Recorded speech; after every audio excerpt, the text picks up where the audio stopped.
Good evening, everyone. Welcome to the City of Glendale Civil Service Commission meeting. Today is February 21st. Commissioner Gazarian and Commissioner Haritunian are absent. My name is Commissioner Hatamian, and I will be chairing this commission. Mr. Kwan, may I have roll call, please? Yes. Commissioner McGravian, Present. Commissioner Reen, Present. Vice Chair Hatamian. Here. Mr. Chair, if I may, this meeting will be broadcast live on Glendale TV 2, viewable on Spectrum Cable, Channel 21, and AT&T Uverse, Channel 99, and streamed in high definition on youtube.com/MyGlendale. Meetings are also archived on the city website for viewing at any time at glendaleca.gov/agendas. Call 818-548-4013 for program schedules. For public comments and question during the meeting, call 818-937-8100. Public comments on a specific agenda item will be taken when the agenda item is discussed. If you have any questions about matters on the agenda or requests for assistance, please contact the city clerk at 818-548-2090 during regular business hours. Thank you, Mr. Kwan. Can I get the next item on the agenda, please? Minutes, consideration for the minutes of the January 10th, 2024 meeting. May I get a motion to approve? Motion to approve. Second. Mr. Kwan, roll call, please. Commissioner McGravian, Aye. Commissioner Reen, Yes. Vice Chair Hatamian. Yes. Mr. Kwan, can I get the next item on the agenda, please? Oral communications, I do not have any cards and we do not have any phone calls waiting. Very good. Moving right along, may I please get item number 4? Recruitment and examination report. May I? Yes, Ms. Adams, please. Mr. Chair and members of the commission, this is the regular recruitment and examination status report, which represents the current recruitments in process and that the team is currently working on. You'll notice that our team has 87 open recruitments, and you'll notice the division of work amongst the team that are in various stages of the examination and selection process, and this report reflects those stages. If the commission has any questions, I'd be happy to answer them. Otherwise, this is a note and file item. Any questions, Commissioners? I have one question. Some of these dates are bolded, and what's the purpose for that? The report is updated on a weekly basis, and the emboldened dates are to jump out at me so that I can take notice of things that have more current action and activity and that I may be asked about. So it's a tool to help me look at certain things. Makes sense. Thank you. I see no questions. Can we please move on to the next item? Ms. Adams. Eligible list established. Yes, Mr. Chair and members of the commission, the subject before the commission is the regular report that includes all of the eligible lists that were recently established since our last meeting in January. This report includes the total number of applications and the number of individuals that advanced through the various stages of our examination process. Since our last meeting, we have had a total of 29 lists that were established. 10 were open to the public, 14 were given on a promotional basis, and 5 were given on an open and promotional basis. This is a note and file item. However, if the commission has any questions, I'd be happy to answer them. Any questions, Commissioners? No questions. No questions? Okay, next item, please. Job bulletin for approval, senior planner. Mr. Chair and members of the commission, we are here to request your approval for the job bulletin for senior planner in the current planning section of the Community Development Department. We present this bulletin and seek the Commission's approval as it was initially recruited on a promotional basis in 2021. Due to the unique requirements of this role and the scarcity of qualified internal candidates, the Department requests the Commission's permission to open the recruitment process to a wider audience. This approach aims to expand the pool of potential candidates. The proposed job bulletin aligns with the established class specification. Additionally, the Glendale Management Association has reviewed the open job bulletin and has raised no objections. Therefore, we recommend approval of the item as submitted. If the Commission has any questions, we have HR staff here and representatives from the Community Development Department, and they can respond accordingly.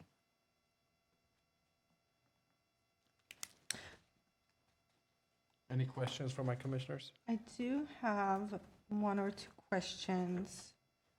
And the one thing I noticed is for multiple of these items, there's an issue on overtime, and each time it's discussed separately. One says willingness to work overtime is necessary, one says as requested, one says as required. And I don't know if it's just a matter of inconsistency that can be fixed, or if there are really important differences and that's why they're different. Some employees receive overtime. Salaried employees do not. This is a salaried position, and it should not have made mention of overtime. So I brought that to the attention of the HR analyst earlier today to make that correction. We are moving towards standardizing the language in all of our announcements, but this particular classification should not have made mention of overtime. We caught that earlier today. Okay, thank you. I did have a question. On this item, there's an opening date of February 26th and then a closing date of March 8, which seems like a very short period of time. And I was just wondering would it be more competitive to open it up, or how does the staff come up with those time windows? We generally will keep the bulletin open for 2 weeks. We will then look through our NeoGov system and see what the applicant pool looks like and the quality of the applicants. Then we will engage the department with that information and together decide if we should keep the bulletin open longer or not. Great, so we're not bound by that particular date. No, we're not. Ms. Adams, I do have a question. Has this position been offered before in the city, and it might be maybe for HR staff more appropriate? Do we know if this position was offered in the past? Yeah, I don't know the answer to that question, so we'll let Ando speak to that. Good evening, Commissioners, Vice Chair Tomian. My name is Ando Vardanyan. I'm a human resource analyst with the City of Glendale. Yes, we did previously recruit for this position on a promotional basis. We did establish a list. The list did expire in June of 2023. Okay.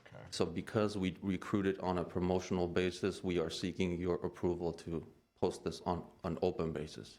Got it. And based on that prior examination, was any of the language changed? Very, very what- minimal, no. No. Okay. So we ran this exam before, it was successful, everything went through Correct. fine, and then we just used pretty much the same language with some Yes. minor changes. Yes, Yeah, the minimum I- qualifications are the same, and so are the job functions. They, as stated on the class spec. Okay, and I do see on the first page, it says FLSA exempt, and so whatever we're voting on, we're going to be crossing off the works overtime as necessary as being deleted, correct? Yes, Ando, can you read into the record what the language was changed to? Yes. Commissioner McGrobian, we did catch that, and actually, I do have an updated version. I brought copies of the updated job bulletin for you, and I will pass that along. So it should say that instead of willingness to work overtime, it should say, work the necessary hours and tasks to complete tasks and objectives. That's what it should say. Thank you. I have a question about that too. Sure. Isn't that obvious? Like, why do we have to put that on a report that you're willing to work the hours necessary? It's almost like saying, come to work.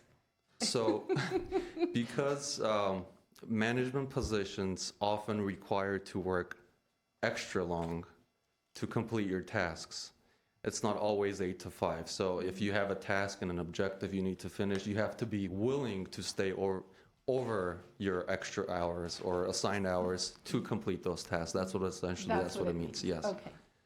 Thank you. Is this position, does it offer comp time? We have, You go overtime if they go over? we have something that's called management leave, and management leave is given to salary positions to compensate for those additional hours.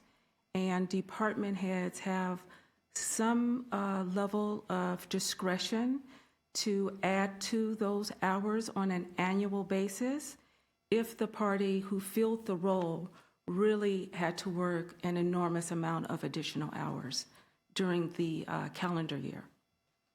Thank you, Ms. Adams. Do we have any other questions? No. Do we have a motion? I'll move to approve.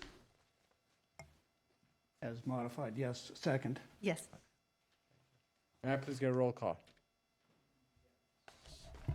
Commissioner McGrabian, Yes. Commissioner Reen, Yes. Vice Chair Hatamian. Yes. Can I get the next item, Mr. Kwan?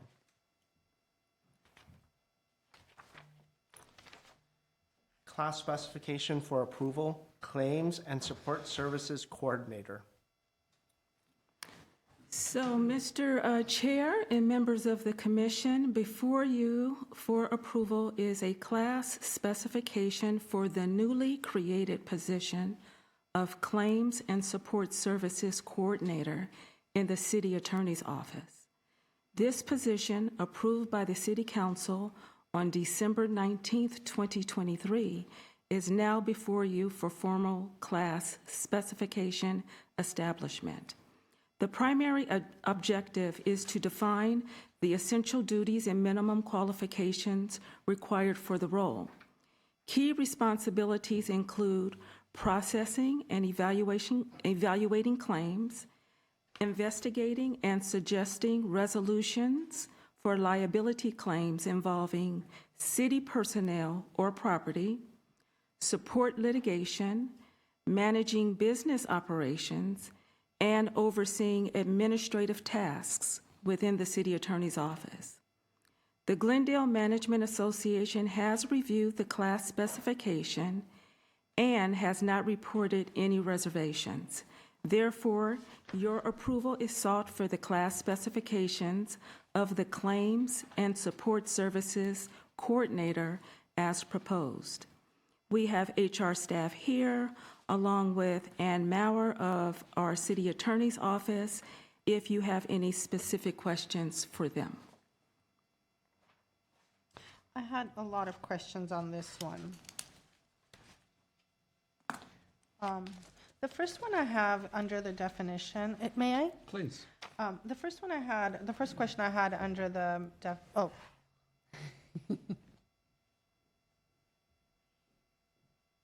Hello. Good evening. I'm Ann Maurer, Chief Assistant City Attorney for the City Attorney's Office. It's nice to meet you. You as well. Thank you. The first question I had was under direction, and it doesn't say under direction of whom. We have a few of these where it says under direction, and it's very unclear. Is it under direction of the department head? I think it will be me, so it should have probably said just the Chief Assistant City Attorney of Litigation, whoever that may be down the line. Can we It's add me that? now. Can we Sure. add that? Okay. It seems that this position has a dual function. One is for the claims, and then one is for almost like an office manager position. And when I was reading all of the essential functions for the claims person, everything made sense until I got to the oversees the day-to-day support function of the city attorney's office. And that was so drastically different from the claims position that I thought, did they use this as a template and forgets to take that part off, or is it really part of the claims person's job? And then it says trains and mentors support staff, but this is not a supervisory position, so that was confusing. And then I got really confused on the next one, because it says coordinates the administrative and business management function of the department, including the preparation of budget and processing of personnel transactions, prepares and monitors program budgets, and controls budgets expenditures. So it really seems like two completely different positions in one.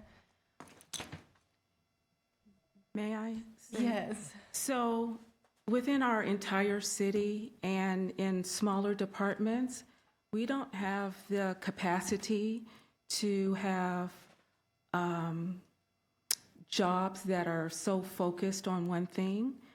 So the staff in the city attorney's office at times, if someone is out or on vacation, they will have to fill in administratively to, keep the operations moving along. Also, annually, as we go through our budget process, even though it's not maybe your regular job, someone in the office is assigned to handle those administrative and budgetary transactions. I have a personnel analyst who does that for me. So at that time of year, they do have to put on that hat and perform that role.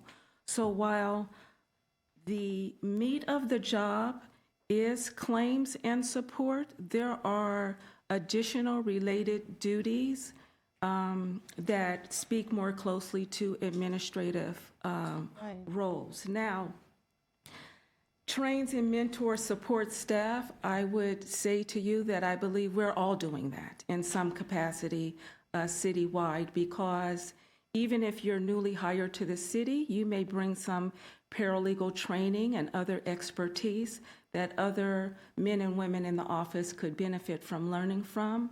And then we're all mentors to each other. So we're just sort of trying to highlight that. So prospective candidates, if asked to have somebody job shadow or have somebody learn under you, will not be surprised by that. Okay.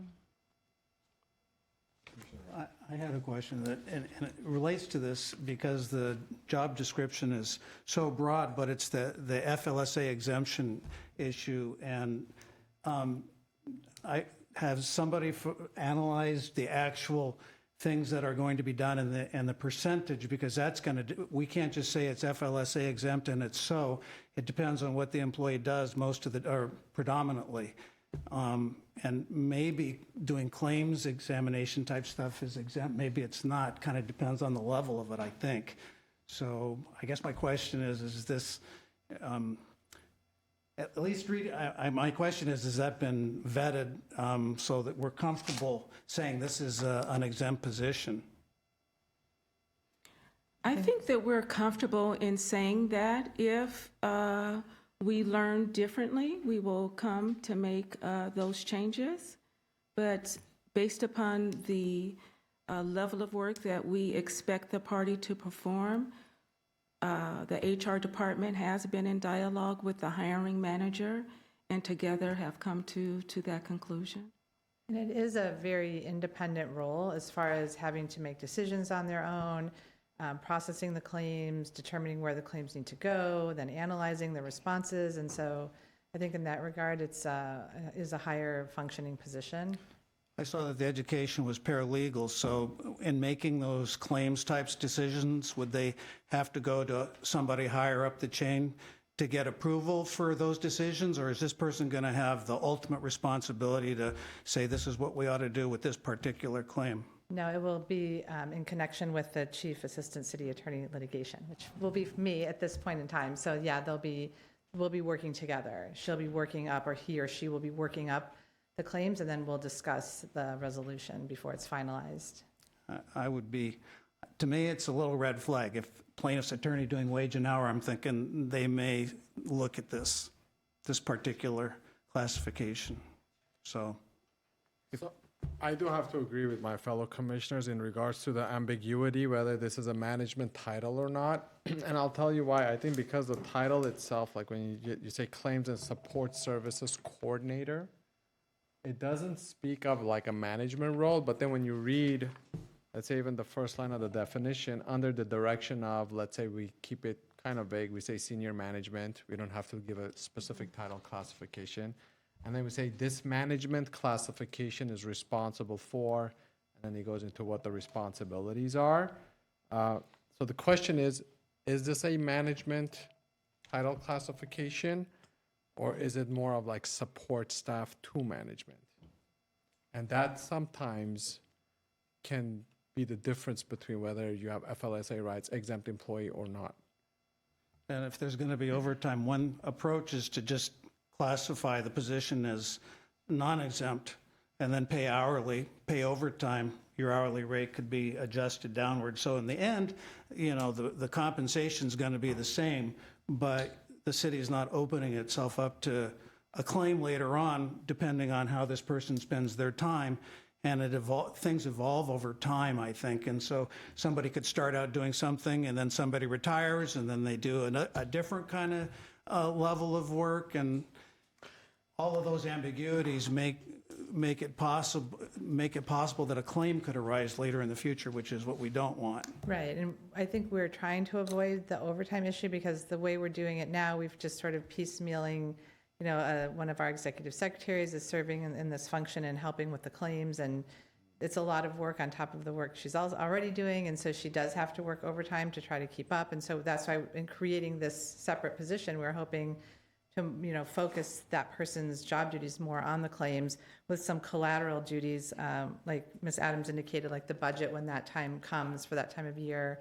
And we're not imagining that they're going to be overseeing the staff every day. It's more of just like a general, the chief, as my position, will be overseeing the support staff, but she'll just be kind of there day to day, he or she, giving guidance as needed. That's how we're picturing it.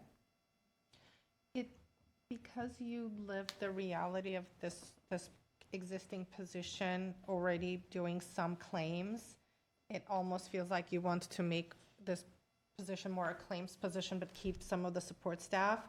And it's so jarring on paper that it looks like you accidentally kept the job duties from another position on this position, especially like the day-to-day support functions.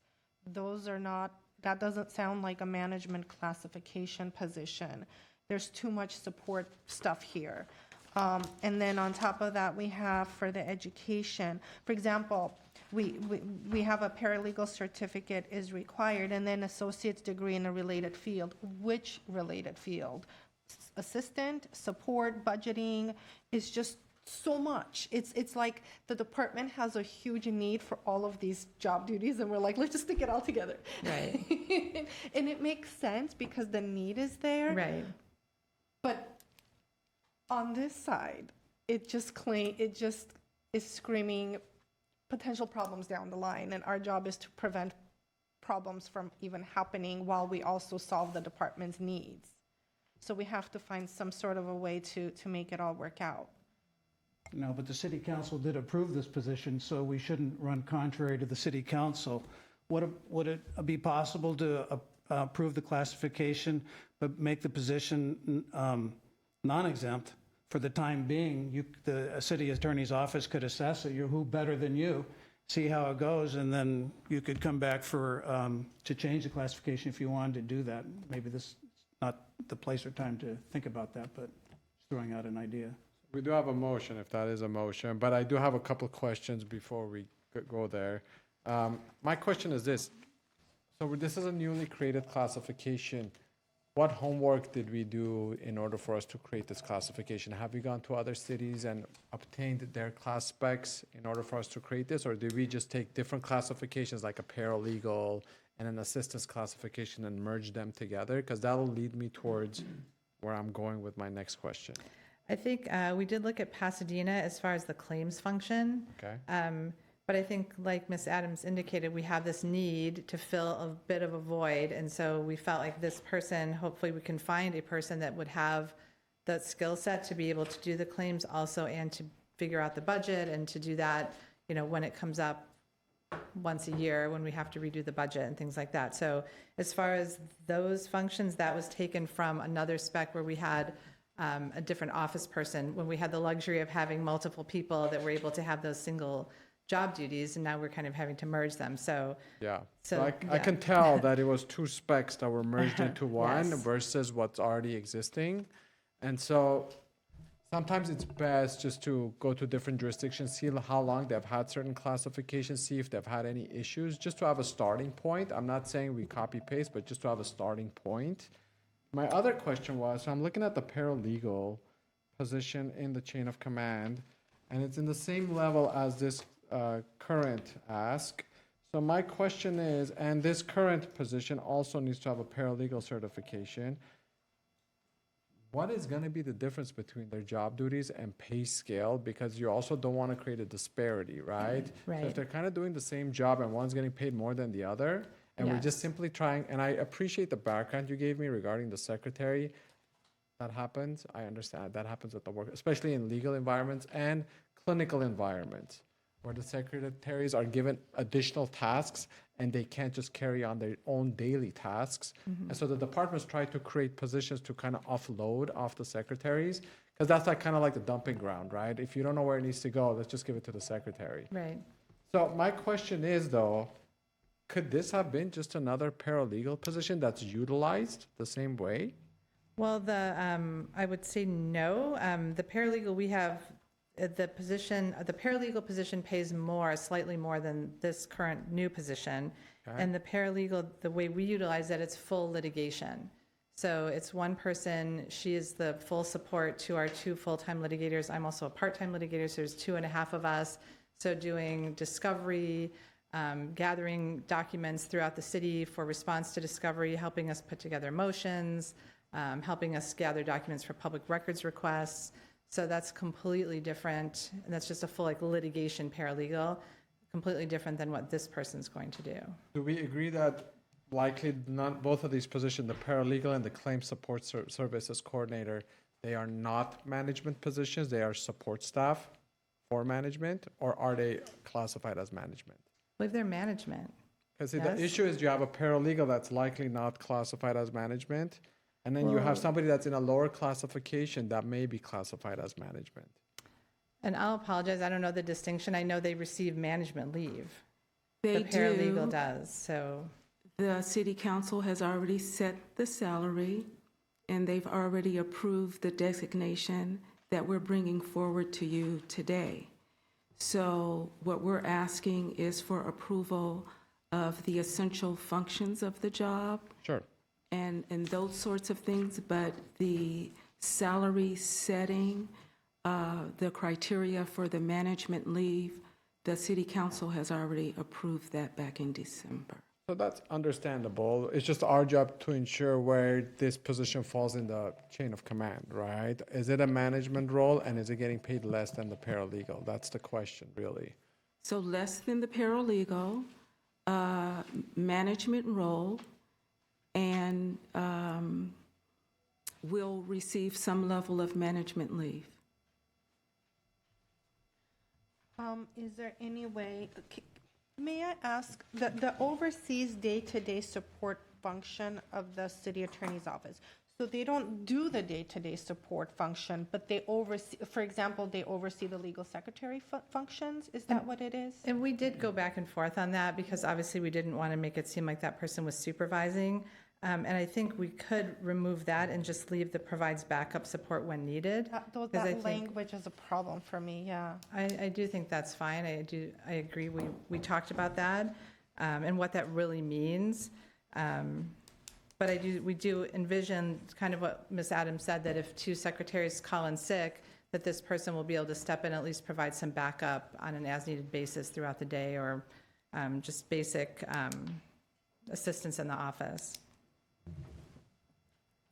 Yeah, it seems like the need is there, and absolutely the city council has approved certain components. We just want to make sure we fine tune it so you're not going to have any issues down the line as far as chain of command and, management roles with somebody who's getting paid less. than paralegal. So I think, do I have a motion? Well, I have another question. The city council, I looked at the agenda for the city council meeting. That particular agenda was like 500 pages long, but I didn't see anything about FLSA, or whether it should be an exempt position or not, which is my main concern about this, because the more this discussion goes forward, the more I'm thinking that that it may not be exempt for a lot. It may be administrative exemption, maybe not. But when you start saying overflow with secretarial type stuff and that, then those are the kinds of things that can be brought forward in litigation to say I'm entitled to overtime. So if the council didn't weigh in on whether it's exempt or not, then I would be inclined to make a motion that it be approved, the classification approved, but as a non-exempt position. But maybe we can't do that because the salary is already set. I don't know. The salary has been set. You can be non-exempt and get a salary. You just get overtime on top of it. But My motion is just send this back and have us comparables to other local agencies. Can we just check on the timing to see if it could be pushed back? Because is there an urgency to getting I this mean, we've approved? been operating in this manner for a while, and we're hoping to be able to move forward with the recruitment. I mean, maybe we can tweak this a little bit more to satisfy the commission. I mean, like I said, taking out the oversees the day-to-day, we could probably take out the trains and mentors. The budget also is really random. Like, where did that come from? You know, and who's going to give this person the budgets? It seems like this person, like, preparation of budget seems like a really big deal. That is fairly common, as Ms. Adams said, that is fairly common for smaller departments, especially to have multiple people who support the budget process. But So is this person supporting the budget process or preparing the budget? it is, I think, in our department, somewhat of a joint effort, multiple people. With our city attorney. Maybe we could tweak the language a little bit. I think that's where I think looking at the general picture, is this a management role where the person is conducting the budget analysis, or is this support staff where the person is providing support for the individuals who are doing that analysis? I think if you look at the big picture is this a management title, is this a management role, or is it not? I think then it triggers a whole set of other things. And I think when I said originally the title itself doesn't lead me to believe that it is. And then when I'm looking at the org chart, that's something that I think we may need to revisit. Is this a management title? Is this person going to take on those primary roles? And if so, it's going to trigger a whole different set of questions.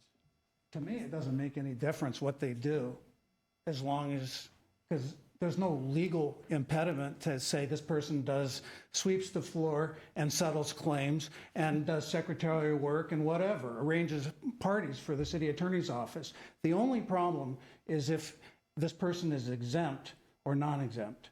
So my next question would be, does the city attorney have discretion? There's a range that they pay employees out of the budget that they're given in their department. Can the city attorney, if this classification were approved tonight as a non-exempt position, could the city attorney then sit down and say, I can structure a pay package that fits within the classification as approved? Is your concern that the position is classified as non-exempt and there wasn't enough of a review to make a determination as to whether it should be or not? It's classified as exempt, and that's the problem, because if you're wrong on that, there's liability that might arise. If you say they're non-exempt, then there's no problem, because even if they're the head of the corporation or the head of the city, there's not a problem, because they're going to get their overtime. But if you make a mistake on that, then you're creating a liability. If I may just chime in. So, Ms. Adams, correct me if I'm wrong, just from my experience. Exempt positions are typically management positions, typically. Typically. Yes, in the county and in government settings. So therefore, the duties do matter. So when we look at terminology like this management classification, or when we look at the duty of an individual who's going to be the lead on a budgetary review, when you go into the management roles, then it starts triggering the exempt status. What happened here is you had a management classification and you had a support staff classification, and they were married. from what I gather from reading this, unless I'm incorrect. Well, And- technically, we married two management positions because the person who was doing the budget process and things like that was I can't remember her title, she just retired, but support services supervisor. So Okay. that was a management position also. So marrying two management positions together, right? Now we're going into marriage, which is a whole different discussion.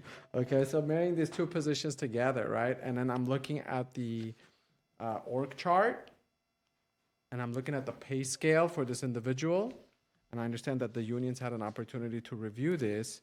Then on the org chart and the pay scale, it doesn't fit in. So something isn't fitting in because you have a management role here that gets paid less than a paralegal, has to have a paralegal background in this current position that we are reviewing, and is in the same chain as the paralegal. And that's what's throwing me off. Well, the chief assistant city attorney doesn't have her office doesn't have the capacity to have various levels where people can report. So, yes, there are a number of different classifications that report to her. The difference between the paralegal and this party is the paralegal is working solely on litigation. This person is working on claims. And then at certain periods of time, when folks are out of the office, they have to fill in and support administrative roles. During the budget season, all department heads are ultimately responsible for their department's budget. So in this case, ultimately, that would be the charge of the city attorney himself. However, someone needs to compile the data, put the data in the system, work with others within the office to ensure that the asks are accurate for that cycle, and a number of different job classifications within the city perform that assignment on an annual basis. Okay, so here we have an item where the individual, based on their classification, is gonna be responsible for preparation of the budget. That, to me, is a significant higher level role. And hence, that's where the concern is. You're gonna have somebody at this individual's level doing really high level work. And so my question is, in other departments, do individuals who are similarly situated with similar title classifications within the organization, are they also doing prep work on the budget?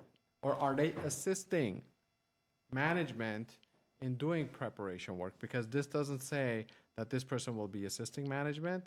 It says that they're actually going to be doing the prep work on the budget.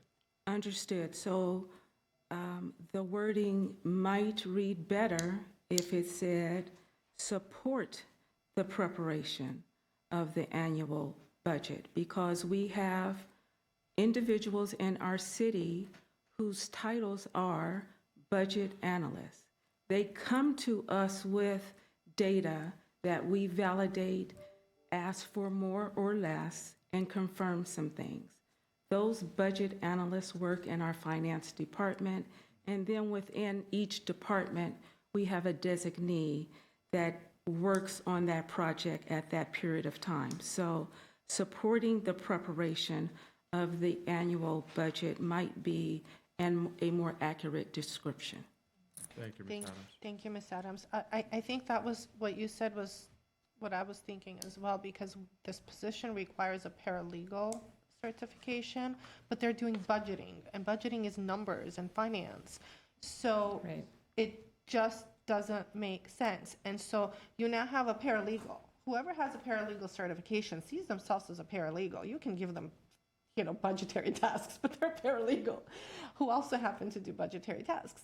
So they're going to look at the next paralegal next to them who's making more money and doing more legal work and saying, okay, I know I signed up for this, but what am I doing with budgets? They just want a job and they so apply, they get a job, now they're doing budgets, they're responsible for budgets. And they don't have a finance background, they have a paralegal background. And I think Ms. Adams hit it on the head. That's what this person is going to be doing, and maybe we did not put it very artfully here. But definitely, it's the budget's created more or less, and each year they come to us and say, does something need to be changed?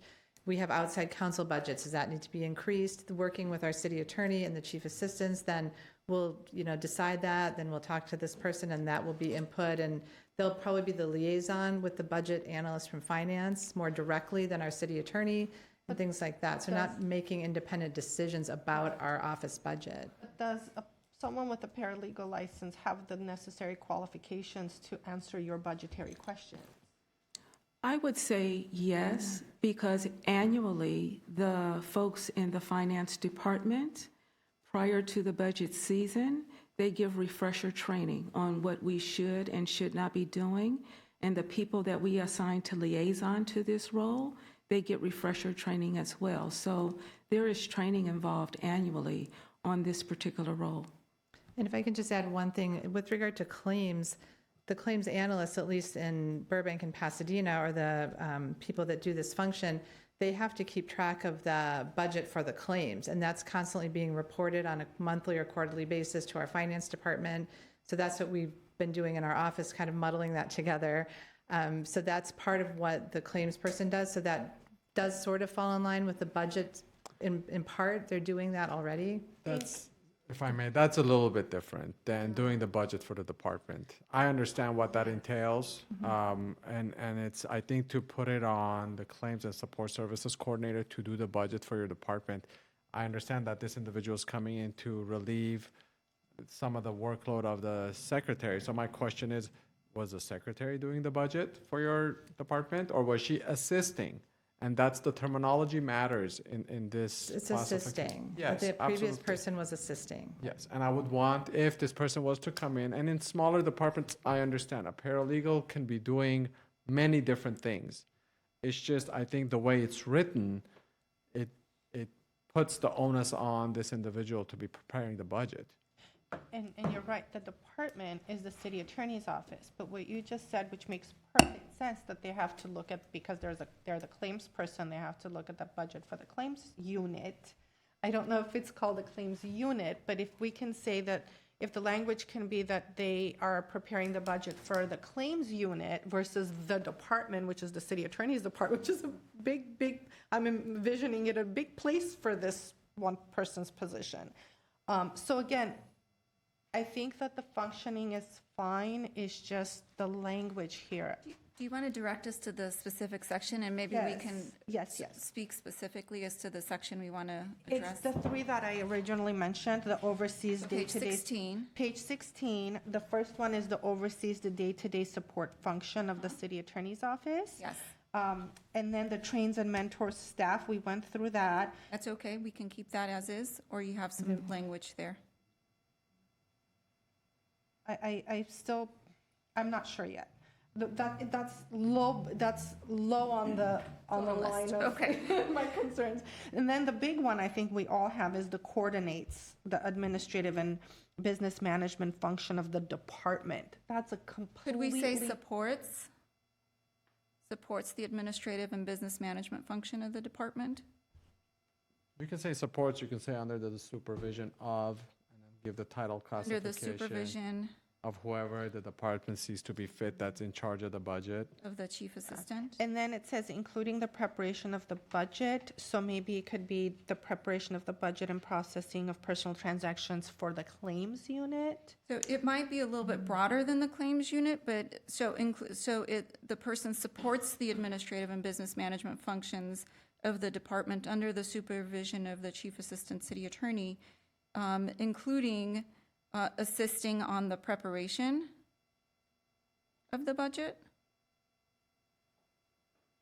on the preparation of the budget and processing of personnel transactions. I hear what you're saying. This is not here's a bunch of numbers, go figure out, $1 million and submit it to finance without any support. The individuals going to be working under supervision, although they will be exercising some independent decisions as it relates to the claims. So in that context, they would be management. But when it comes to the budget and numbers and those things, they do have to work within the function of the broader city attorney's office and work specifically with the executive management team. So would that language be okay if we added that? And it would read, supports the administrative and business management functions of the department under the supervision of the Chief Assistant City Attorney, including assisting on the preparation of the budget and processing of personnel transactions.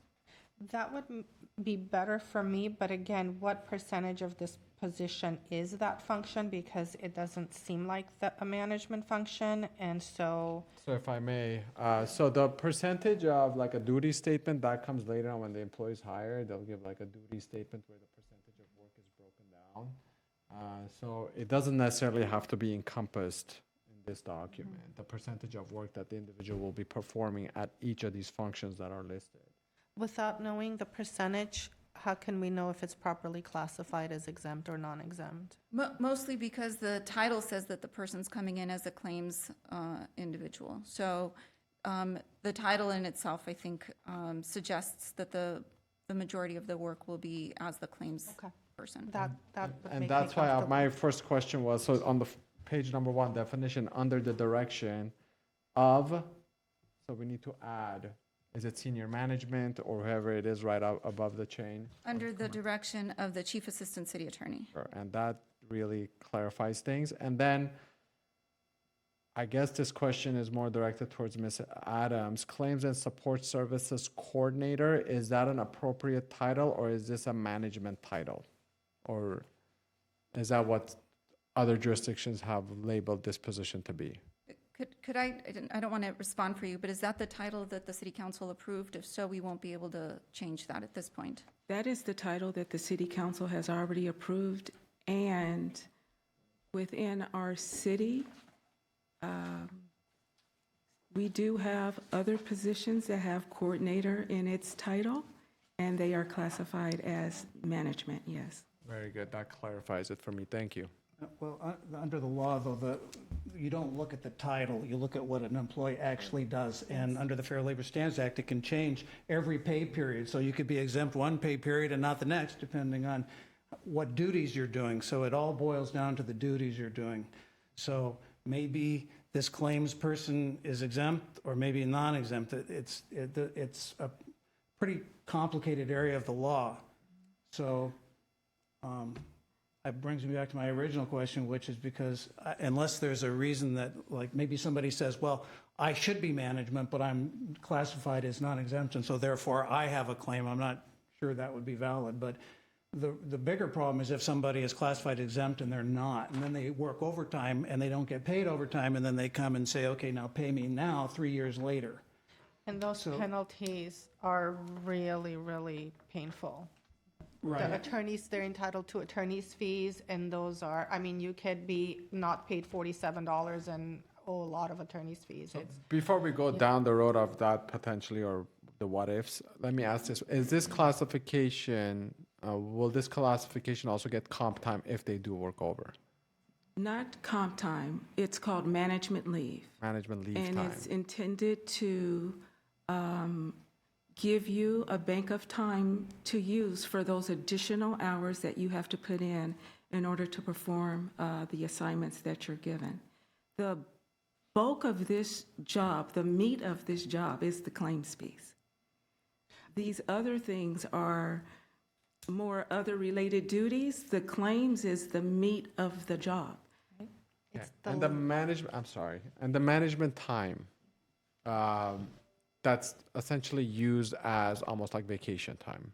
Am I correct on that? Yes. Okay, and can that time be also cashed in if the employee retires with an accrued amount of management time? If I'm remembering correctly, there's a cap on the number of hours that you can claim at the end of the year to be paid out on. The other amount of the time must be used. Thank you, I Ms. think, Adams. yeah, and I think with management leave, it's use it or lose it. So we get 60 hours, 80 hours, 100 hours, depending on your position, and if you don't use it by the end of the year, I think you would lose it. I don't think it carries over. Okay, then I stand corrected. To be fair, if there's a misclassification lawsuit, I don't think it would be a very strong defense to say, but they get management leave. Because then it's very hard to calculate And just if the calculation is off, then you gave, let's say, 50 hours of management leave, but they should have been paid at time and a half for 120 hours. So it offsets a little bit, but it doesn't provide a full defense. I can only say as it relates to that, the matter did go to city council and they did approve it, so it must have been presented and reviewed as an exempt position at that time. So I can't speak to it at this point because I didn't review that, but my sense is that since it went to council and it would have been represented as such, am I correct in that? And covered council by did the approve. Glendale Management Association, yes. Right. And it would have been reviewed by the city attorney too at that time. I think it was presented by the city attorney to the Yes, city correct. council. Thank you. Okay, just so Sorry, I don't mean to cut you No, off. I just don't, I don't see that in the agenda. I see that there's a salary, but that doesn't mean somebody, you can be non-exempt and get a salary. So maybe there was a discussion about that on the record, but in the agenda, it's the classification, there was no classification presented with the agenda. That's what we're doing. And so the classification has to specify FLSA exempt or no. Okay, there's a classification and compensation Exhibit A that goes with all of these reports, and it should list the class code, the classification title, and the category of the position, whether it's executive, upper management, mid-management, or something else. So, Ms. Farpetian, to provide some reassurance to my fellow commissioners, does the commission have the authority to have the city council specific to the issue of the exempt question, have it get re-reviewed and represented to the commission? Perhaps going forward, I mean, I don't know that we need to take that to city council. I think you're looking for some sort of yeah, but I think going forward, I think maybe on city council reports, that could be something that the staff can consider adding at that point so that it's specifically called out. But I think the city attorney was present. He presented that matter to the city council at the time and it passed his muster at that time. So I don't know that we're going to get a different response because it wasn't someone else who reviewed it, it was the city attorney who reviewed it. Do we have a motion? Before we have a motion, that last sentence in this coordinates paragraph is a problem for me as well. Okay, prepares and monitors program budgets and controls budget expenditures, Yes, we need to, we can't assists have in her. preparing. Yes, I think we can and remove that, we can't honestly. I don't, control, we can't have this person control budget expenditures unless they're in the claims unit for the Right, claims, unless the yes. program is the claims program. So I have, maybe we can I, say related to claims. Yes, That's thank fine, you. okay. That would be fine. prepares and monitors program budgets and controls budget expenditures as it relates to claims. Thank you. Now it changes everything. Okay, so if I can just maybe repeat the different areas where we offered some suggestions. Yes. At the top, under the direction of the Chief Assistant City Attorney, that's in paragraph 1 under definitions. Midway through that page, where we start with oversees the day-to-day support function of the City Attorney's Office, we strike that, so it starts with provides backup support when needed. The next, we have, instead of coordinates, it says supports. I'm sorry, how about trains and mentor staff? You said that was low on your totem. We're going to discuss that later. Do you want to add something there, I mean, or what do you want to do with that? That actually is not uncommon, especially if this is classified as a management title, although it's called a coordinator. So we do have other. What if we said trains and mentor support staff as it relates to claims? Beautiful. Okay. And then next bullet would be supports the administrative and business management function of the department under the supervision of the Chief Assistant City Attorney, assisting on the preparation of budget and processing of personnel transactions, period. preparing or prepares and monitors program budgets, and controls budget expenditures as it relates to claims. Thank you, Ms. Vartanian. I will move to approve Varpetian. it. I'm sorry. Thank you. Ms. Varpetian, I will move to approve this classification per the changes and recommendations you just mentioned. I do have a question before we do roll call. We do need a second to the motion. Okay. Do we have a second? I can withdraw my motion so you can ask your Please. question. Motion withdrawn. Okay, so my question is, once the changes are implemented, this is gonna come back to the commission again for a full vote, or it will just be automatically implemented? Once The the motion changes would have be to approve it with these changes, These so it will changes. not come back. Got it, thank you. Please. your motion. I will remake my motion as Ms. Varpetian's, as per Ms. Varpetian's changes and recommendations. Mr. Kwan, may I please have a roll call? We need a second. Oh, can I get a second? Second. Roll call, please. Commissioner McGravian, Yes. Commissioner Reen, Yes. Vice Chair Hatamian. Yes. Thank you. Next item, please. Class specification for approval, data analyst. Mr. Chair and members of the commission, before you is the approval of the class specification for the newly created position of data analyst in the Information Technology Department. This position was approved by the City Council as part of the fiscal year '24 budget, and it is now before you for formal class specification establishment. The role involves analyzing and interpreting data, maintaining and managing data models, creating reports and dashboards, and collaborating with departmental stakeholders to address data-centric challenges. Additionally, the data analyst will play a crucial role in identifying trends and patterns essential for the tasks like campaign development, performance monitoring, and pinpointing improvement opportunities. The Glendale Management Association has reviewed the proposed class specification for data analyst and has not raised any concerns. Therefore, your approval is sought for the class specification of data analyst as proposed. We have HR staff here, along with Jason Miller, our Assistant Chief Information Officer, and Angel Juarez of our IT Infrastructure Manager, and together they can answer any questions that the commission may have. Any questions? I did have a similar question, again, under willingness to work necessary hours and times to accomplish goals. So that leads me to believe that this is an exempt position, correct? It is. Okay, thank you. And I do want to make note of just one change, Ms. Adams.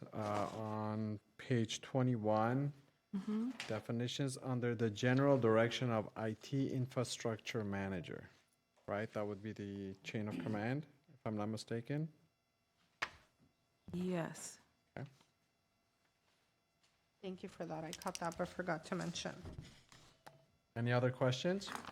May I please get a motion?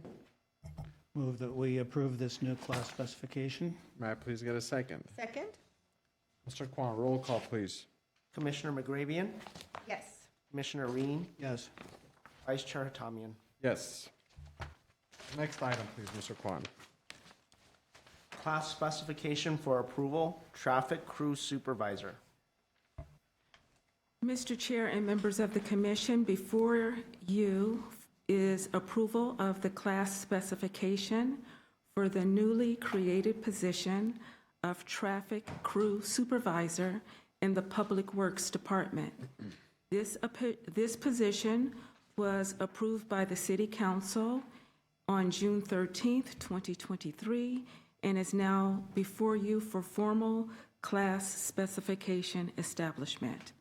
The traffic crew supervisor will oversee first-line supervisory tasks for teams engaged in the upkeep, repair, and installation of traffic signs, curb and paint markings, as well as yard attendant operations.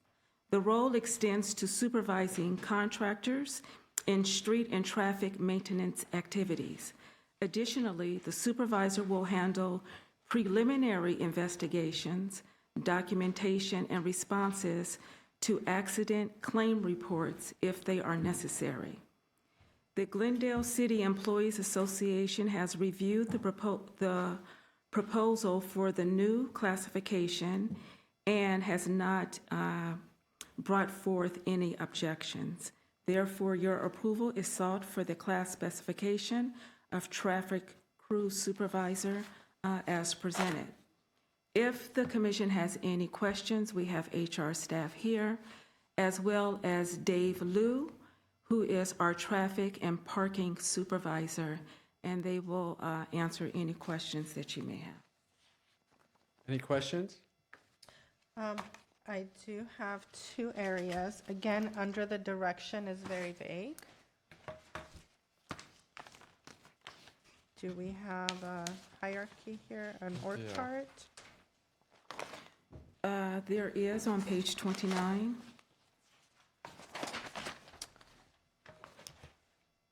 It would be the traffic parking supervisor, I believe. Is there anyone There would be the, to help Good us evening with once this? again. yeah. Good evening, Ando Vardanyan, Human Resources Analyst.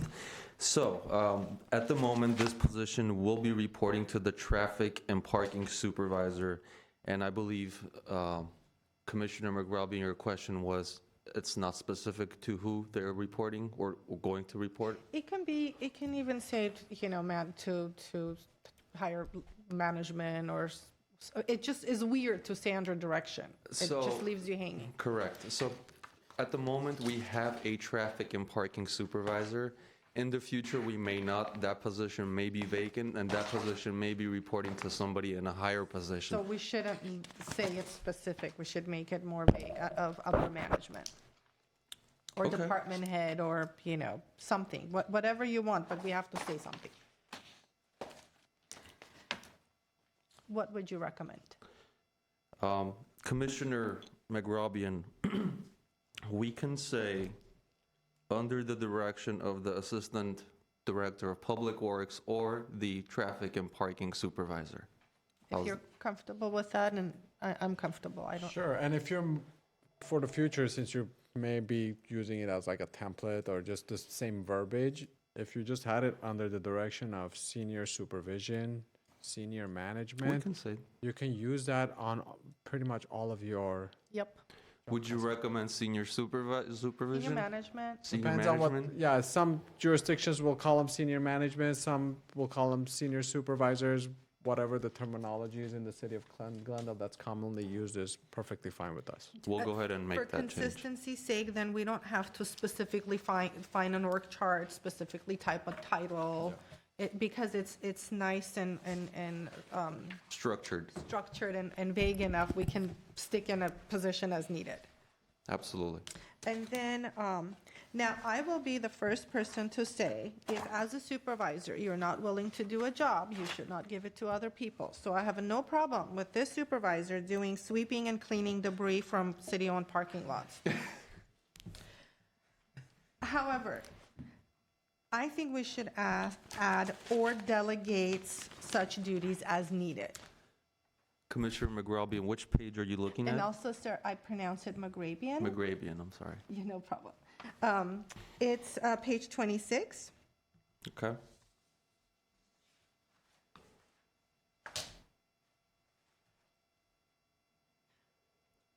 Sweeps and cleans debris? Yes, it says sweeps and cleans debris from city-owned parking lots and other city structures, collects, loads, and unloads debris onto trucks. I fully in support of this position doing such work, but sometimes the person needs to delegate such work and do other work. So I think it wouldn't hurt, I think it would be better to write or delegate such duties as needed. Can we get input from the department on that also, if there is a direct subordinate that would be available, because you also want to make sure that Yes. you actually have a classification that does that job also. Because you might have a subordinate below that classification whose job specs do not include that language. And so if this guy is directing that person and it's not in their job specs, so can we just verify I that? will ask Mr. Liu, who is the traffic and parking supervisor, to come up and answer any questions. Yes, I assumed there was such a classification because this Presumption is a is, yeah. supervisor, but thank you for asking for clarification, yes. Good evening. So all our positions, including myself, will respond in these situations. So mainly what we're responding to is broken glass on city property. It's a safety issue, so I even respond to those. So it may not be in everybody's classification. It's more of an emergency response. So when we're out there, it's responding to emergency. Okay. So the classification below this would also be responsible for that type of a function? Correct. And it likely is within their job specs. Yes, several classifications down as well. Thank you, sir. Can we then write as needed? Yes, that'd be appropriate. Okay, then like write as needed. I just don't want someone to stand there and say, that's not my job, or I'm not doing that, or that's your job too, I'm not doing it, you do it. I don't want people standing on the city Yeah, street fighting whose job it is to No, clean and well sweep. understood.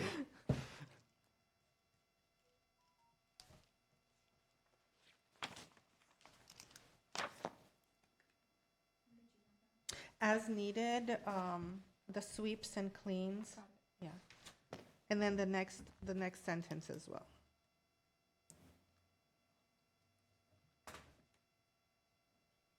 And sir, while you're here, what is quote-unquote flagman in the next paragraph? So that's part of traffic control when we're working in the roadway. So what that individual do is mainly in the canyons where there's blind spots, they'll stop traffic. So a flagman basically has a stop and a slow paddle. So they'll direct traffic, So traffic control duties. traffic control. Did you want to have it defined in there somewhere, but maybe with parentheses as to what our role is? Should we put it in quotes because that seems like a term of art, or say traffic control duties? Flagman is a standard, that's just what it's called. Everyone knows what Yeah, that it's a means. standard.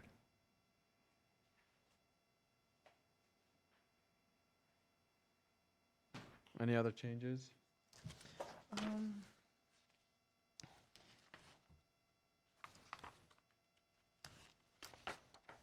Just looking at education for a second.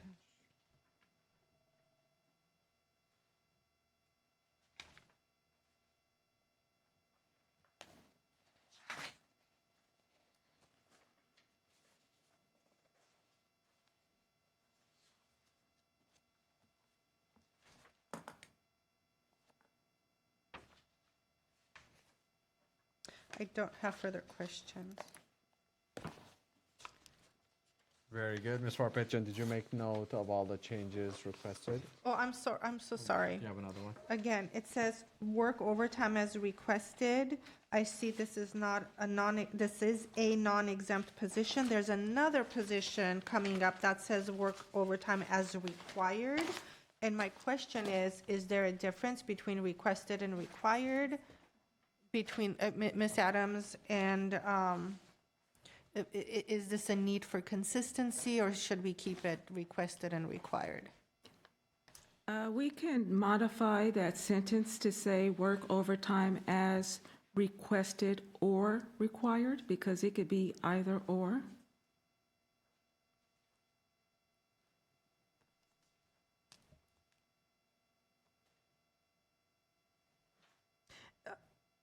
Okay, I'm now good with that. Thank you for all your recommended changes. Did you want us to repeat those, Ms. Farpetian? That would be very helpful. Thank you. If you may, Should I please. do that? Okay, no Please. problem. So, Mr. Vartanian, what did we decide to, the vague language would be for supervision, since you're going to start adding it to positions? Commissioner McGravian, under the direction of senior management, on the first paragraph, Beautiful, okay. and Thank then where it says sweeps and cleans, we're going to end that with as needed. Both sentences. The following sentence, performs flagman as needed. No, not flagman. Collects, loads, and unloads debris into trucks as needed. Yes, flagman remains as is. And then for willingness, it will be willingness to work overtime as requested or required. Commissioner McGrabian, so sweeps and cleans as needed. Flagman stays the same, and then, So under that same paragraph that starts sweeps and cleans debris from city-owned parking lots and other city structures as needed. Continuing, collects, loads, and unloads debris into trucks as needed. thank you. And with these recommended changes, if there are no more discussions to be had, I'll make a motion to approve as per the recommended changes. Thank you. Do we have a second? We do, second. Mr. Kwan, may I please have a roll call? Commissioner McGrabian, Yes. Commissioner Reen, Yes. Vice Chair Hatamian. Yes. Next item, please, Mr. Kwan. Job Bulletin for Approval, Administrative Associate, HMIS. Mr. Chair and members of the commission, we are here to request your approval of the job bulletin for Administrative Associate, Homeless Management Information Systems in the Community Services and Parks Department.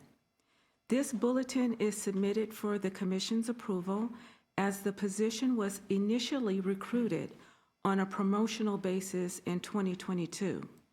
Considering the unique requirements of the role and the limited pool of qualified internal candidates, the department is requesting the commission's authorization to open the recruitment to a wider audience, thereby expanding out the pool of applicants. The job bulletin does align with the established minimum qualifications for this position. The role involves coordinating homeless continuum of care programs and the coordination of the entry system, as well as implementing the HMIS, which is Homeless Management Information System. They will also contribute to the creation and design of new homeless initiatives and programs tailored to the community's needs. The Glendale City Employees Association has been informed of the department's intent to publish this job bulletin and has not raised any issues. Therefore, your approval is sought for the proposed open job bulletin for Administrative Associate HMIS as presented.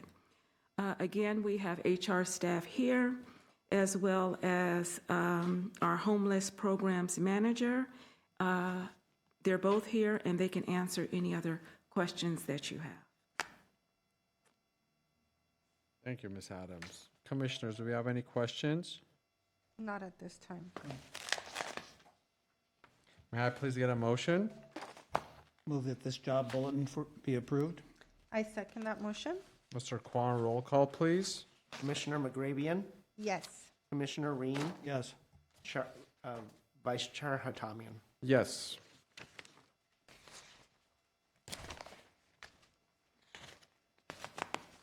Mr. Kwan, next item, please. Revised class specification and job bulletin for approval, housing technician. Mr. Chair and members of the commission, we are here to request your approval for the job bulletin for housing technician and the revised class specification in the Community Development Department.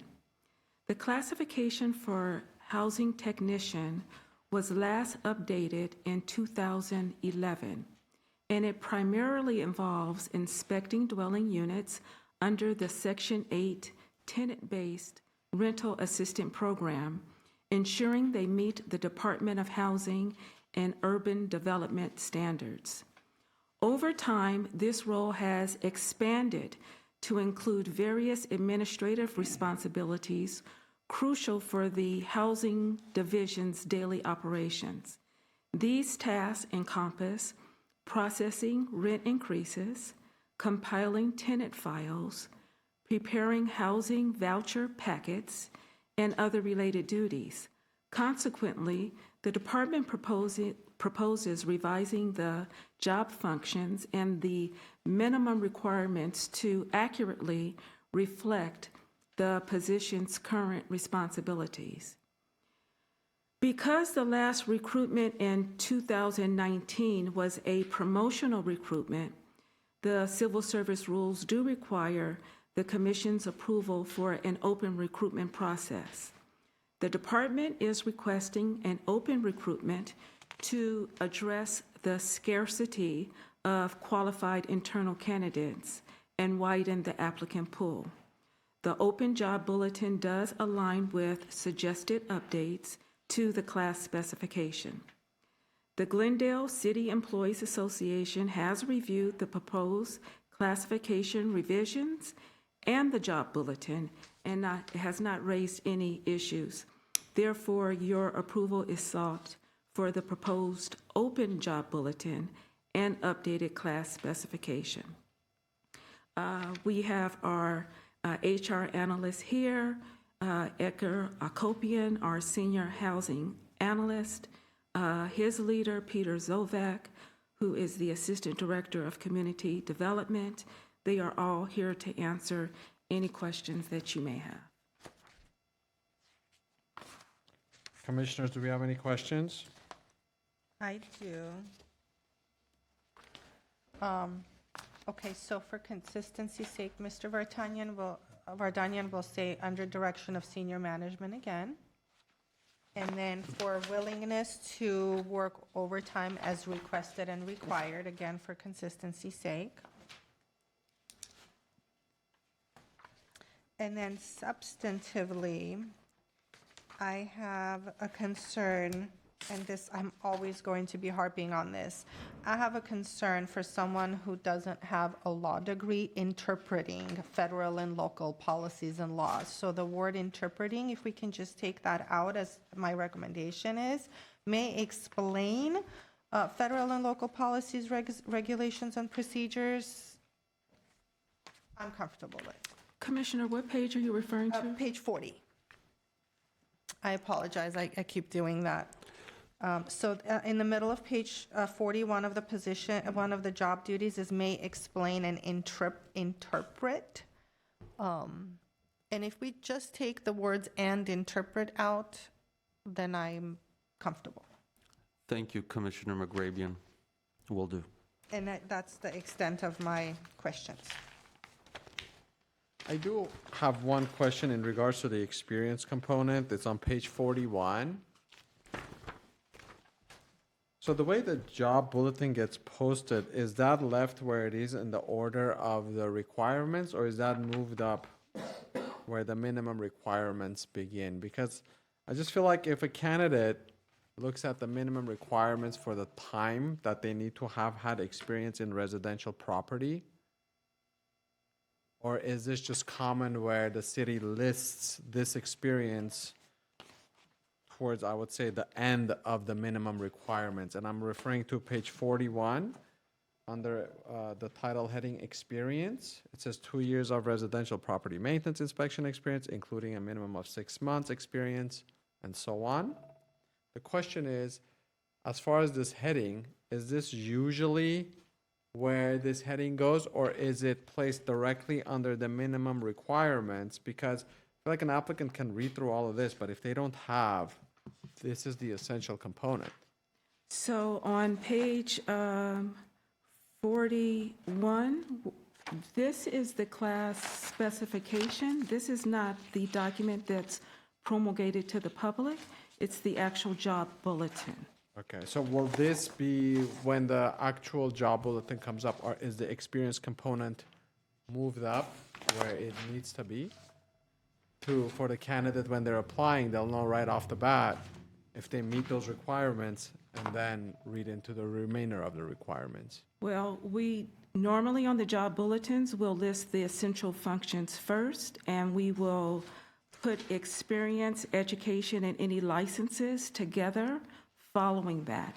So if you look to page 45 and you see middle of the page, experience, education, licenses, and other desirables, generally we present on the job bulletins in this order. That's generally what we've been doing for a while now. I would like to get the input of my fellow commissioners as to whether or not they feel it to be appropriate to move that higher up in the minimum requirements section, just so the candidate, when they're applying, they'll know right off the bat if they meet the time requirement of the experience before they read further into the job bulletin. I would have no problem with that, but also the questionnaire that's online, it's question 3, is the 2 years of resident, that's on page 47, 2 years of residential property maintenance inspection experience. Commissioner Reen, Vice Chair Hatamian, Commissioner McGrabian, I would like to also note that as when we do conduct recruitments, we always ask supplemental questions. So if your concern is would the applicant see and be able to review what the actual education and experience portions are, we always include those as part of the supplemental. So the applicant, although they don't immediately see the experience portion, they are required to answer the supplemental questions, which always includes the certificate, education, and experience. I'm just basing it on, I don't know, maybe my experience in teaching the younger generation at college level. They're more apt to seeing information quickly.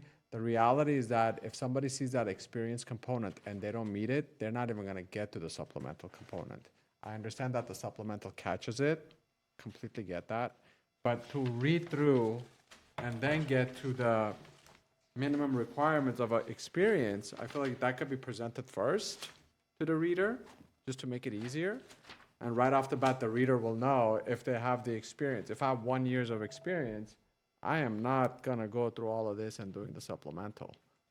But that's just my input. I understand that that's the way it's been presented before. I'm just saying it so it could be a little bit easier on the reader and the applicant. I was just going to add, that's a subcategory under minimum qualifications. And the other subcategories are knowledge, skills, and abilities, other characteristics, experience, education and training, license, certification, other desirable qualifications, exceptional customer service policy, note, and that's it. I think what you're proposing is to standardize moving maybe education and experience towards the top.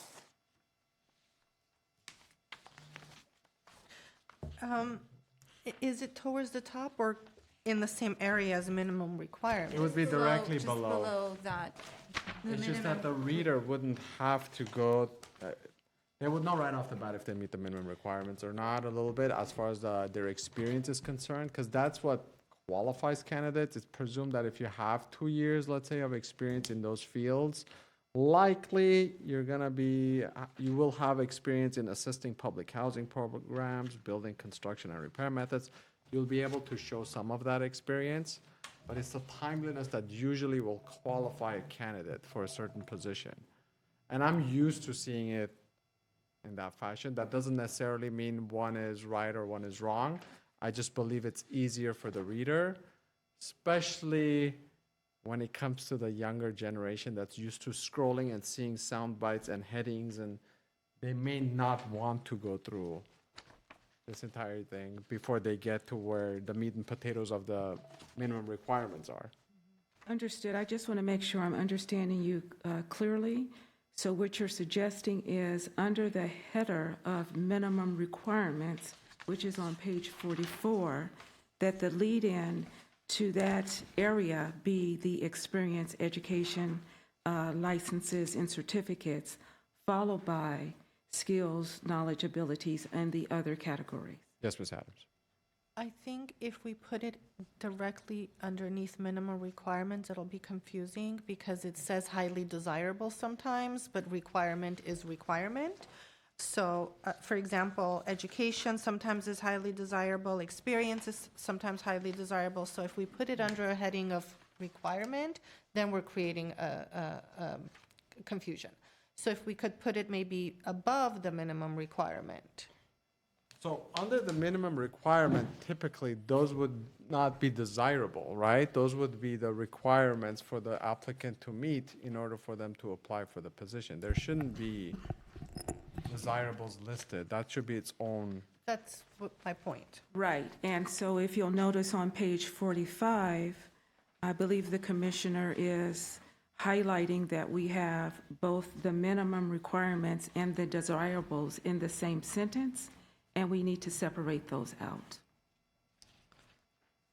Can you show me where on, okay, other desirable qualifications halfway through the page? I see what you mean. On page 45, for example, Ms. Adams, it says other characteristics, and then we have education and experience randomly stuck 5 pages in underneath a heading that says other characteristics. But those are really, really important things that we're looking for.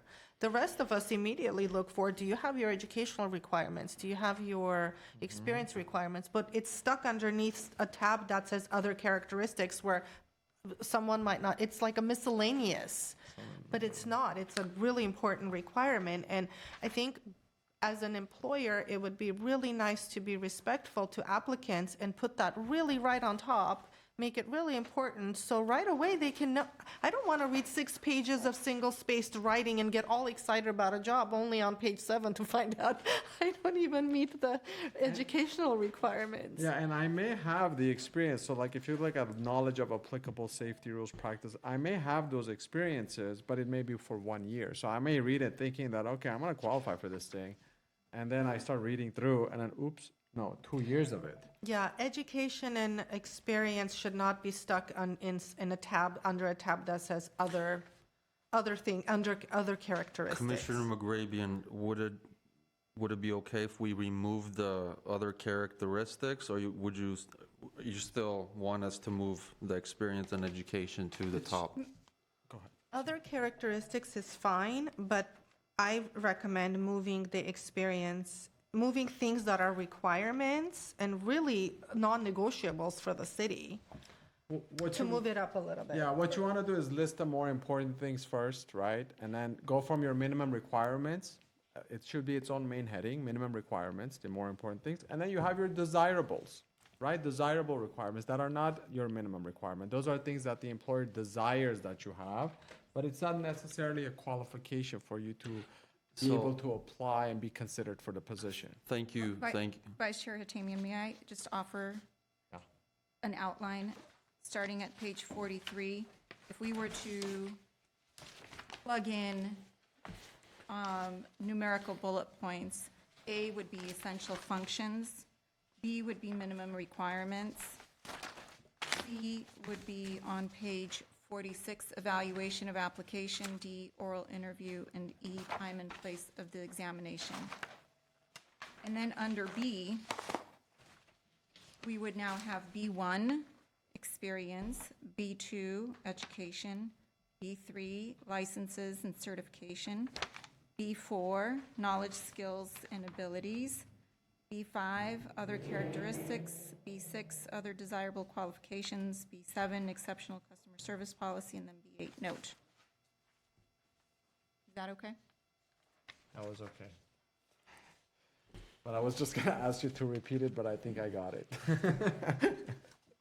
I can pass you my notes. We can make those changes. Question. No, I would just move that we approve it as modified.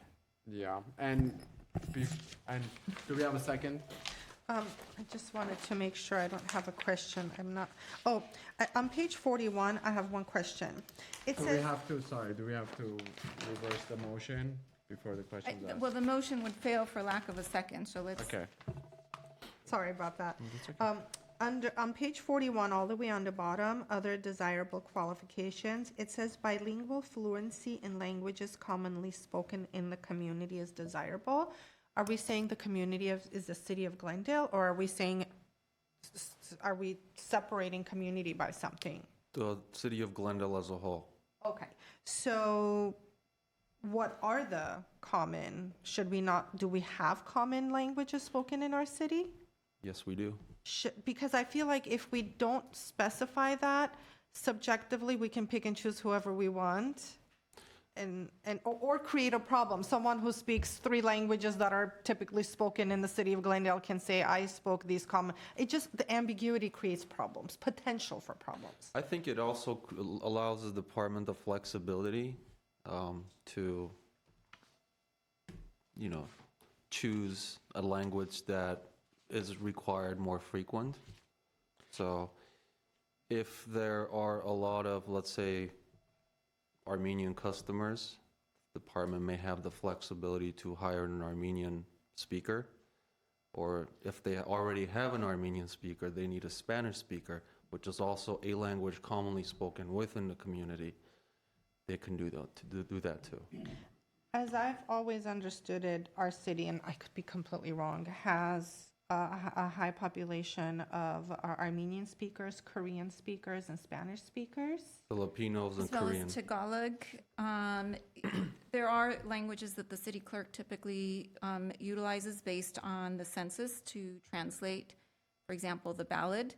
And so it isn't, it is, not to use a double negative, it's not unclear as to what those other bilingual languages are because it's commonly utilized when we do other translations. So Korean, Tagalog, Spanish, Armenian, there may be one more, I'm not thinking of it right now, but there's typically a series of languages and it's established by census based on the number of population. So It seems like that's at the discretion of the department, right? So why don't we just, so we don't get into the weeds, we just call it bilingual? it does say That's- bilingual so- fluency in languages commonly spoken in the And community. should you just it's leave exact- I think the commonly known, that may not be commonly known to different folks. So I think if you just say bilingual, the department heads is gonna see what their customer base is, and it's gonna make a determination what's appropriate. You leave that up to management's discretion. Or else we would have to go down the road of, okay, what's commonly known? Let's list them all. Bilingual fluency is desirable. Yes. Just a desirable qualification, whatever is in the need of the department. In the need of the department. We were going to say in the city of Glendale. I think it's fine to leave it as that. If we just say instead of in the community, we can say in the city of Glendale. Bilingual fluency in the city of Glendale. Right, and then we all know sitting on here in this room that it's always the needs of the department based on the customer base, at any given time. And you're right, if you have 3 people who speak one language, then you're going to look for someone who speaks a different language. But it was really unclear as what you meant by the community. Now I have no further questions, and we can have our motion. My motion is to approve as with the modifications indicated. And second? Modifications were on page 39 with regard to the senior management addition in the definition section. Yes. On page 40, removal of the words "and interpret." On page 41, work overtime as required or requested. Also on 41, bilingual fluency in the city of Glendale. And then just an overall restructuring of the bullet points as stated earlier. And I do have a question regarding the motion. Will this new template be used moving forward, or is it applicable to this specific job bulletin only? So this one's applicable to this, but I think staff is hearing your overall comments and concerns to start standardizing them as best as possible moving forward, if it makes sense for every bulletin, and I think we'll endeavor to continue to do that. That's correct. Thank you, Ms. Adams. May I please get roll call, Mr. Kwok? Commissioner McGrabian, Yes. Commissioner Reen, Yes. Vice Chair Hatamian. Yes.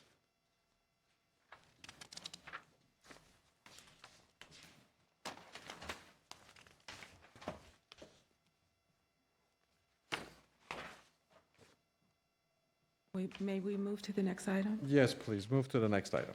Thank you, Ms. Adams. Request to cancel eligible list, Community Services Supervisor, Pacific Community Center.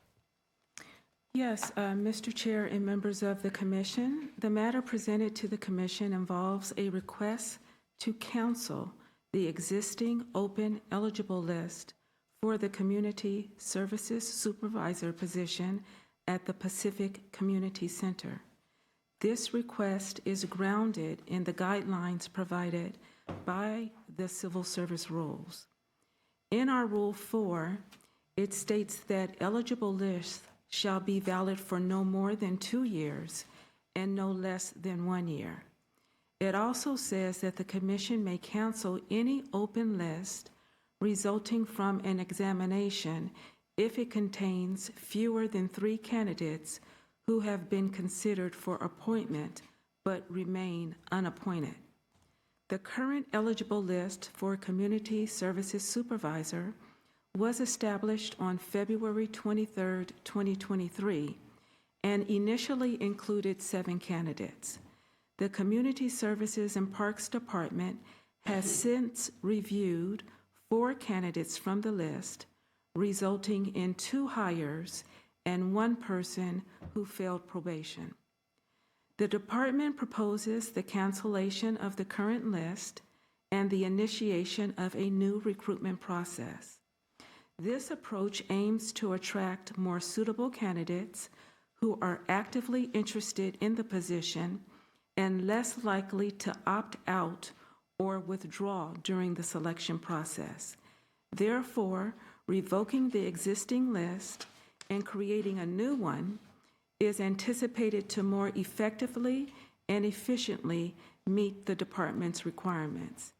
We are respectfully asking that you approve the cancellation of the open eligible list for Community Services Supervisor at the Pacific Community Center. Again, we have HR staff here, along with our Community Services Manager and our Director of Community Services and Parks, if you have any questions for any of them.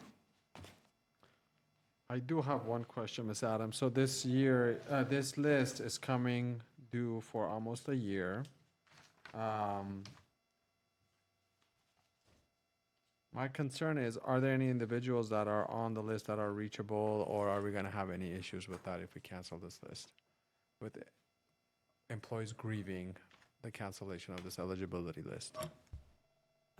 So it was open to the public, so we do not anticipate any grievances for parties not having an opportunity. The last person that we hired from this list was from out of state, and unfortunately, they were not successful in their probation. And then we have 2 other appointments that were made from this list. And so the department is of the belief that what remains is no longer interested, and we need to promulgate the advertisement again to see where the current interest lies to fill this current vacancy. Okay. I have a similar question. You read the words that I wrote down, more suitable and actively interested. So if we had 4 certified names on the list, 2 were hired and 1 failed probation. So of the 2 certified names that remain on the list, that's my concern. Has the department contacted them to see if they are actively interested? And so within our system is a process where if you receive notice of an opportunity and for whatever reason right now you're not interested in proceeding through the process, there's a form that you can complete and you ask the city to allow you to opt out. When parties continually opt out, it is a signal to us that there is no interest. So did we independently reach out? No, but I have signed off on many forms where the candidate has asked themselves to opt out. That makes sense. Okay.